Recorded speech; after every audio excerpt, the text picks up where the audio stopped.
అందరికీ నమస్కారం అండి. Welcome back to our channel Samaha creations. ఇక ఈరోజు వీడియో ఏంటి అంటే, ఒక భార్య పరాయి మగాడిపై ఆశపడడానికి కారణం ఇదే.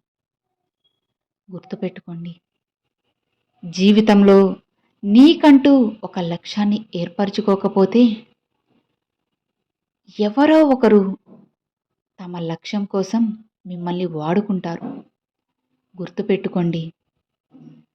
ఎప్పుడు కూడా మీరు కష్టాలు అనేవి మనిషిని భయపెట్టడానికి రావు అని తెలుసుకోండి. కష్టాల్లో ఉన్నవారు ఎలా బ్రతకాలో నేర్పించడానికే వస్తాయి. అర్థమైంది కదా? మనకు శత్రువులు పెరిగిపోతున్నారు అంటే దానికి కారణం మనం తప్పు చేస్తున్నామని కాదు. తప్పు చేసే వారిని ధిక్కరిస్తున్నామని అర్థం. సమయానికి అందుబాటులో లేనిది ఏదైనా కూడా వృధానే అవుతుంది. అది మనిషైనా, డబ్బైనా, మాటైనా సరే. నమ్మించి మనిషిని నువ్వు మోసం చేయగలవు. కానీ నటించి మాత్రం మనసుని ఎప్పటికీ నువ్వు అస్సలు మోసం చేయలేవు. ఎప్పుడైనా సరే నిన్ను అవమానపరిచి హేళన చేసేవారికి నీ గెలుపే సమాధానం కావాలే కానీ నీ పగ, ప్రతీకారాలు కాదు. గుర్తుంచుకో.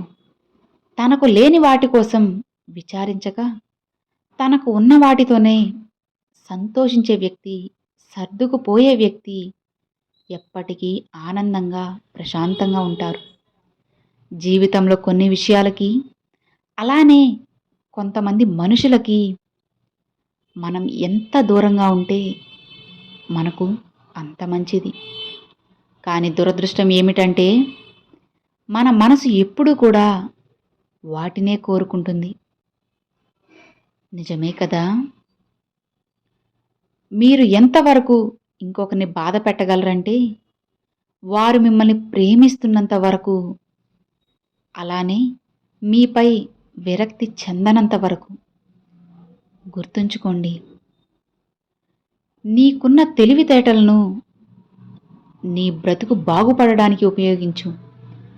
అంతేకాని వేరే వారి బ్రతుకు తెరువును పోగొట్టడానికి కాదు. ఇతరులు నిన్ను సంతోష పెట్టాలని ఎప్పుడు ఎన్నడూ ఆశించకు. నిన్ను నువ్వు సంతోషంగా ఉంచుకోవడం ఎలా అనేదే నువ్వు తెలుసుకోవాలి. అదే నీకు అత్యంత సంతృప్తిని, అలానే ఉన్నతమైన ఆనందాన్నిస్తుంది. గుర్తుపెట్టుకో. ఒక భార్య పరాయి మగాడిపై ఆశపడడానికి కారణాలు ఏంటో తెలుసా? మీరు ఎప్పుడైనా ఒక్కసారైనా ఆలోచించారా? సమయం. నిజమే. తనకు మీరు ప్రత్యేకమైన సమయాన్ని కేటాయించకపోవడమే ఇందుకు గల ముఖ్యమైన కారణం. మీరు ఉదయం నుండి సాయంత్రం వరకు తీవ్రంగా కష్టపడేది మీ కుటుంబం కోసమే కదా. ఇందులో అస్సలు సందేహమే లేదు కదా. కానీ అదే కుటుంబం కోసం, ముఖ్యంగా కట్టుకున్న భార్య కోసం కాస్త సమయాన్ని కేటాయించడం కూడా నీ బాధ్యతే అని మర్చిపోవద్దు. ఎప్పుడైతే మీరు మీ బంధాల కోసం సరైన సమయాన్ని కేటాయించడంలో నిర్లక్ష్యం చేస్తారో అవి అప్పటినుంచే మెల్లమెల్లగా మీ నుండి దూరం అవుతూ మరొకరికి దగ్గరవుతూ ఉంటాయి.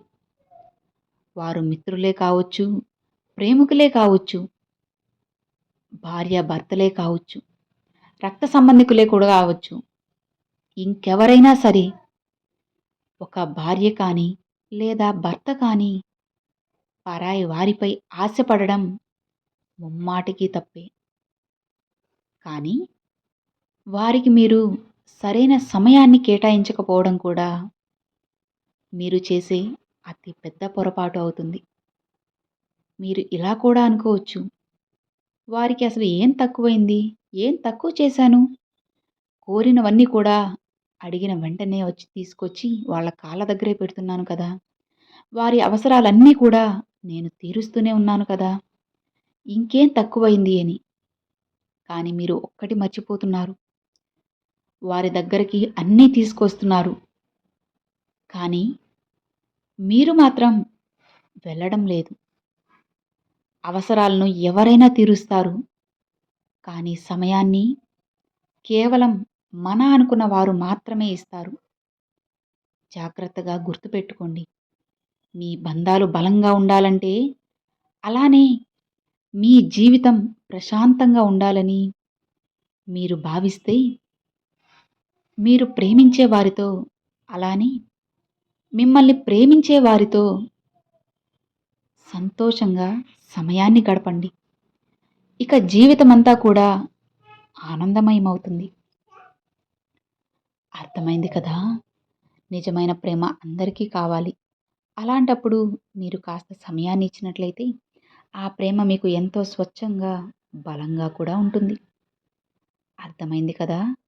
ఇన్ని మంచి మాటల్లో మీకు ఏది నచ్చింది అనేది కామెంట్ చేయండి. Thanks for watching friends.